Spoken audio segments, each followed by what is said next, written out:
यूपीएससीची परीक्षा देण्यासाठी पूजा खेडकर यांनी 4 वेगवेगळ्या पत्त्यांचा उपयोग करून 4 वेगवेगळी विकलांगतेची सर्टिफिकेट्स मिळवण्याचा कसा प्रयत्न केला हे आपण या कागदपत्रांच्या सहाय्याने जाणून घेणार आहोत। या सगळ्याची सुरुवात होते 2018 साली। 2018 ला एका अर्थाने खेडकर पूजा दिलीपराव ही व्यक्ती अंतर्धान पावते, रेकॉर्डवरून नाहीशी होते आणि त्याच वेळी एक दुसरी व्यक्ती अस्तित्वात येते। त्या व्यक्तीचं नाव असतं पूजा मनोरमा दिलीपराव खेडकर। पूजा खेडकर या त्यांच्या नावामध्ये बदल करतात, तो अर्थातच यासाठी की त्यांना यूपीएससीची परीक्षा आणखी देता यावी, कारण ओबीसी कोट्याच्या अंतर्गत असलेल्या परीक्षा देण्यासाठीच्या संधी किंवा परीक्षा देण्यासाठीचे अटेम्प्ट हे त्यांचे संपले होते आणि त्यानंतर परीक्षा देता यावी यासाठी त्यांनी फिजिकल डिसेबल लोकांसाठी, विकलांग लोकांसाठी जो एक 4% वेगळा कोटा असतो, ज्याला the person with benchmark disability असं म्हटलं जातं, अशा कोट्याचा उपयोग करायचा ठरवलं आणि त्यासाठी त्यांना विकलांगतेचं सर्टिफिकेट आवश्यक होतं। यातील पहिलं सर्टिफिकेट त्यांना मिळालं ते 2018 साली अहमदनगरच्या जिल्हा रुग्णालयातून आणि हे सर्टिफिकेट मिळवण्यासाठी पूजा खेडकर यांनी जो पत्ता वापरला होता तो त्यांच्या अहमदनगर जिल्ह्यातील पाथर्डी तालुक्यातील भालगाव या मूळ गावचा आणि हे 2018 साली जे सर्टिफिकेट त्यांना देण्यात आलं त्यामध्ये त्यांना नेत्रदोष असल्याचं नमूद करण्यात आलं।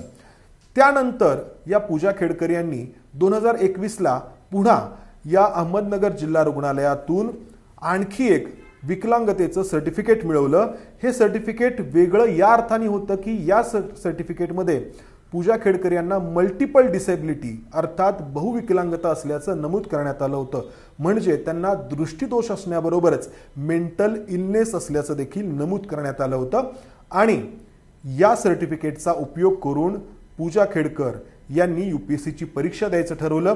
हे 2021 साली देण्यात आलेले सर्टिफिकेट 31 मार्च 2021 ला पूजा खेडकर यांच्या भालगाव या त्यांच्या मूळ गावातील पत्त्यावरती पोहोच झाल्याची नोंद आहे।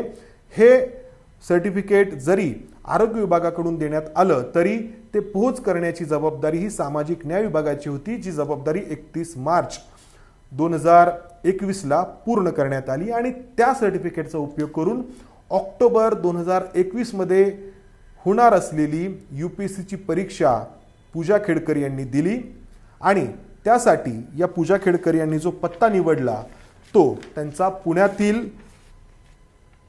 दीप बंगला चौकातील पत्ता होता, चाणक्य हाऊसिंग सोसायटी नियर दीप बंगलो पुणे 16। हा झाला या पूजा खेडकर यांचा दुसरा पत्ता, म्हणजे पहिला पत्ता त्यांच्या पाथर्डी तालुक्यातील भालगाव या गावचा, त्यानंतर हा दुसरा पत्ता। ही परीक्षा पूजा खेडकर यांनी दिली आणि बहुविकलांगतेचं सर्टिफिकेट त्यांनी सादर केलं असल्यामुळे 821 रँक आल्यानंतर देखील त्या IAS म्हणून निवडल्या गेल्या आणि त्यानंतर त्यांची जी शिफारस आहे ती department of personal and training अर्थात DOPT कडे करण्यात आली आणि DOPT ने त्यांची ही बहुविकलांगता तपासायचं ठरवलं आणि त्यासाठी त्यांना दिल्लीतील एम्स रुग्णालयामध्ये 2022च्या एप्रिल महिन्यामध्ये सर्वात आधी बोलवण्यात आलं। मात्र कोविडचं कारण सांगून पूजा खेडकर त्या ठिकाणी गेल्या नाहीत। त्यानंतर मे 2022 असेल, जुलै 2022 असेल, ऑगस्ट 2022 असेल, सप्टेंबर 2022 असेल, असं एक ना अनेक वेळा DOPT कडून पूजा खेडकर यांना वैद्यकीय तपासणीसाठी दिल्लीतील एकतर एम्स रुग्णालयामध्ये किंवा सफदरजंग रुग्णालयामध्ये बोलवण्यात आलं, मात्र पूजा खेडकर त्या ठिकाणी गेल्या नाहीत। एकीकडे DOPT त्यांना वैद्यकीय तपासणीसाठी मेडिकल एक्झामिनेशनसाठी वारंवार बोलावत होतं, तर दुसरीकडे त्याच वेळी समांतर पद्धतीने पूजा खेडकर यांचा पुण्यात बहुविकलांगतेचा दाखला किंवा सर्टिफिकेट मिळवण्यासाठीचा प्रयत्न सुरू होता। हा प्रयत्न त्यांनी सर्वात आधी केला तो पिंपरी चिंचवडच्या यशवंतराव चव्हाण मेमोरियल हॉस्पिटलमध्ये, ज्याला YCM हॉस्पिटल म्हणून देखील ओळखलं जातं, आणि त्या ठिकाणी त्यांनी अर्ज केला आणि हा अर्ज करताना त्यांनी जो पत्ता वापरलेला आहे तो आहे plot number 53 Dehu Alandi road Talwade, Pimpri Chinchwad 412114 हा पत्ता देखील अपूर्ण आहे. फक्त प्लॉट नंबर 53 एवढाच आहे, त्याच्या पलीकडे काहीच नाही. खरं तर कोणाच्या घराचा पत्ता, निवासाचा पत्ता असा असू शकत नाही. मात्र हा पत्ता त्यांनी दिला आणि त्यासाठी त्यांनी रेशनिंग कार्डचा उपयोग केला हे सर्टिफिकेट मिळवताना, जेणेकरून त्या नॉन क्रिमिलियर सर्टिफिकेट घेण्यासाठी पात्र आहेत किंवा त्या गरीब आहेत हे दाखवण्याचा त्यांचा प्रयत्न होता आणि त्यासाठी त्यांनी रेशनिंग कार्डचा उपयोग केला. आणि हा पत्ता खरं तर त्या ठिकाणी जेव्हा जाऊन पाहणी केली तेव्हा तिथे काहीच नसल्याचं समोर आलं. त्यामुळं हे सगळं गौडोबंगाल आहे.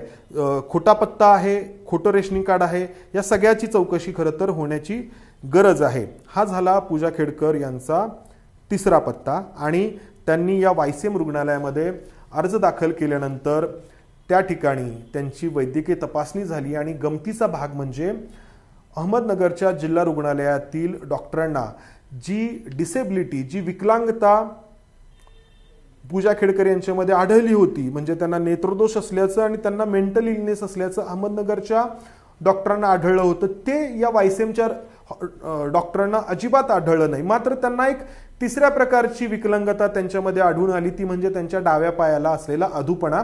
मात्र हा अधूपणा फक्त 7% नमूद करण्यात आला या वायसीएमच्या सर्टिफिकेटमध्ये.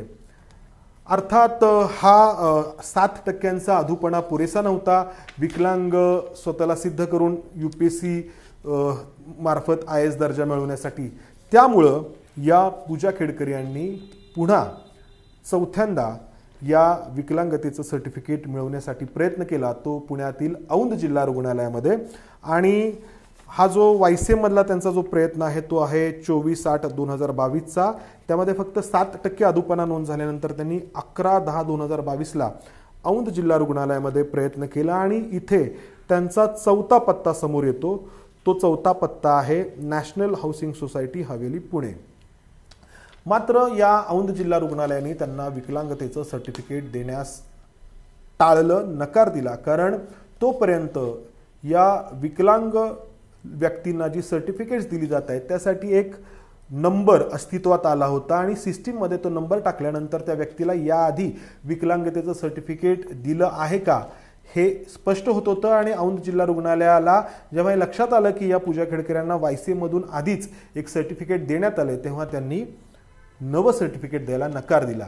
मात्र आपल्याला इथपर्यंतच माहिती आहे. त्यानंतर असं काय घडलं की ज्या DOPTनी पूजा खेडकर यांच्या विकलांगतेवरती संशय घेतला होता, ती DOPT पूजा खेडकर यांना IASचा दर्जा देण्यास तयार झाली. हा तपासाचा विषय आहे आणि हा तपास केंद्र सरकारच्या कार्मिक विभागाकडून केला जातोय. त्यासाठी अतिरिक्त सचिव दर्जाच्या अधिकाऱ्यांची नियुक्ती करण्यात आली आणि या अधिकाऱ्यांना अहमदनगर जिल्हाधिकारी, पुणे जिल्हाधिकारी, राज्याच्या पोलीस महासंचालक, पुणे ग्रामीण पोलीस, पुणे शहर पोलीस अशा वेगवेगळ्या घटकांकडून, अधिकाऱ्यांकडून माहिती पुरवण्यात येते आहे आणि 2 आठवड्यामध्ये या अतिरिक्त सचिव दर्जाच्या अधिकाऱ्यांना त्यांचा अहवाल सादर करायचा आहे. नॉन क्रिमिलियर सर्टिफिकेट या पूजा खेडकर यांनी कसं मिळवलं हा वादाचा मुद्दा तर आहेच. त्यांनी पुण्यातील काशीबाई नवले महाविद्यालयातून वैद्यकीय शिक्षण MBBAचं शिक्षण पूर्ण करताना जे नॉन क्रिमिलियर सर्टिफिकेट दिलं ते देखील वादामध्ये आहे. त्याचबरोबर IAS म्हणून जेव्हा त्या निवडल्या जात होत्या तेव्हा देखील जे नॉन क्रिमिलियर सर्टिफिकेट त्यांनी दिलं त्याचा देखील तपास होतो आहे. त्यासाठीची माहिती अहमदनगरच्या जिल्हाधिकाऱ्यांनी इन्कम टॅक्स विभागाकडे मागवली आहे. त्यावेळच्या त्यांच्या आईवडिलांनी भरलेले ITR असतील, स्वतः या पूजा खेडकर यांनी भरलेला ITR असेल, त्या संबंधीची कागदपत्रं आहेत, ही सगळी मागवली जात आहेत आणि या चौकशीची व्याप्ती दिवसेंदिवस वाढत चालली आहे. मात्र प्रश्न त्याच्या पुढे निर्माण होतो की या प्रकरणाची व्याप्ती फक्त पूजा खेडकर यांच्यापर्यंतच मर्यादित राहणार आहे का? हा प्रश्न विचारण्याचं कारण म्हणजे IAS होण्यासाठी पूजा खेडकर यांनी जो मार्ग निवडलाय, जो रस्ता चोखळलाय, तो याआधी देखील काहींनी निवडला असण्याची शक्यता आहे आणि त्यामुळं UPSCची ही अभेद्य म्हणवली जाणारी भिंत जर याआधीच पूजा खेडकरांच्या भेदली गेली असेल तर हे भेदणारे कोण आहेत? कारण पूजा खेडकर यांचे वडील दिलीप खेडकर यांनी नुकतीच एक जी मुलाखत दिली त्या मुलाखतीमध्ये ते म्हणतात की हा मार्ग निवडणारे आम्हीच एकमेव नाही आहोत, आमच्या आधी देखील काही लोकांनी हे असं केलंय. त्यांच्या या म्हणण्यामध्ये जर तथ्य असेल तर या चौकशीची व्याप्ती फक्त या पूजा खेडकर प्रकरणापुरतीच मर्यादित राहणार की देशातील लाखो तरुणांचं भवितव्य, त्यांचा जो इंटरेस्ट आहे तो लक्षात घेऊन कार्मिक विभागाकडून आणि या वेगवेगळ्या तपास यंत्रणांकडून जर UPSCमध्ये असे प्रकार याआधी झाले असतील तर त्याची देखील चौकशी होणार आणि सत्य समोर आणले जाणार.